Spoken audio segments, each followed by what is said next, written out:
L'analyse détaillée et en images de cette troisième étape du championnat de France de speedcrossing, c'est maintenant.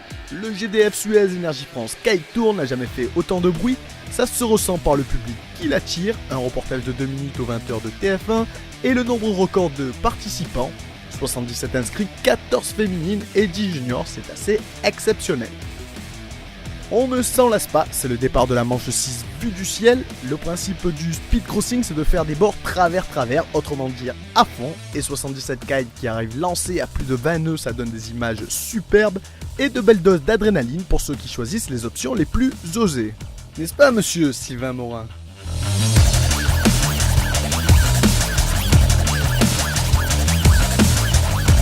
Place au résultat maintenant, c'est l'événement de 7 étapes, 9 manches, 9 victoires. La star de ce speedcrossing de l'Almanar, c'est Axel Mazella, local de l'épreuve, 16 ans. Il met fin à 3 ans de suprématie de Maxime Nocher. À plus de 30 nœuds de moyenne, ça a été à chaque fois très serré entre les deux garçons du team North Skateboarding. Meilleur mental, meilleur niveau ou optimisation matérielle du foil, en tout cas ça s'est joué à peu de choses et on attend avec impatience la dernière étape à Vimereux à la fin du mois. Maxime Nocher qui finit néanmoins premier en senior et qui devrait remporter à l'issue de la 4ème étape à Vimereux son 9ème titre de champion de France.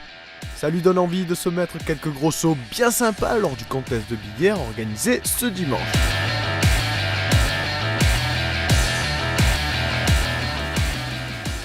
En senior homme, toujours, Jean-Guillaume Rivaud n'a pas vraiment été inquiété pour la 2ème place. Par contre, la lutte a été très intense entre Philippe Axman et Alex Kayser pour la 3ème place. Alex est en tête avant la dernière journée, le vent monte à 30 nœuds, il préférera sa planche de race à son foil, choix osé mais non récompensé malgré une belle 8ème place. Alex qui remportera également le Big Air Contest et qui reste 2ème au classement provisoire senior homme après 3 étapes. Tout se jouera sur l'étape finale à Vimereux. Retour chez les juniors, Axel Mazella finit donc premier, mais il est suivi de 2 autres jeunes très prometteurs. Eux aussi s'entraînent ici toute l'année et sont issus du centre d'excellence sportive de Hyères, Théo de Ramcourt et Benoît Godjo.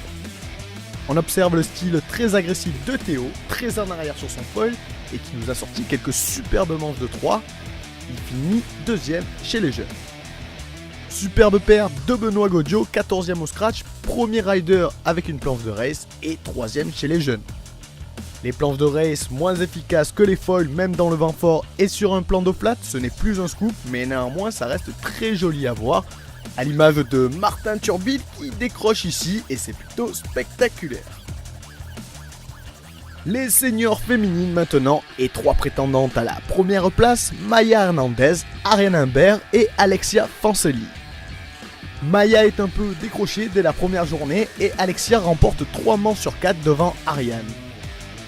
Lors de la journée de dimanche, Alexia connaît quelques déboires en début de journée à l'image de cet emmêlage avec Benoît Godjo à la bouée. Ariane Impériale égalise à 3 partout. La 7ème manche est sublime, elles font le parcours au coude à coude et Alexia s'impose avec 6 secondes d'avance. Alexia du club Mérévent qui confirme et qui prend une belle option sur le titre de championne de France. Chez les vétérans hommes, c'était aussi très serré entre Benjamin Petit et Grégory Ginguenet. Ils finissent à égalité de points, mais c'est Benjamin Petit qui passe devant au classement vétéran. Ils sont suivis de Damien Chabou, big boss de la marque Alpine Foil. Chez les vétérans féminines, bravo à Mimi Claire, une fille en or aussi douée sur l'eau que pour animer le club camarguais DMC. Enfin, chez les féminines juniors, la petite Camille Salvinien de Paris remporte l'étape devant Luna Kuhn.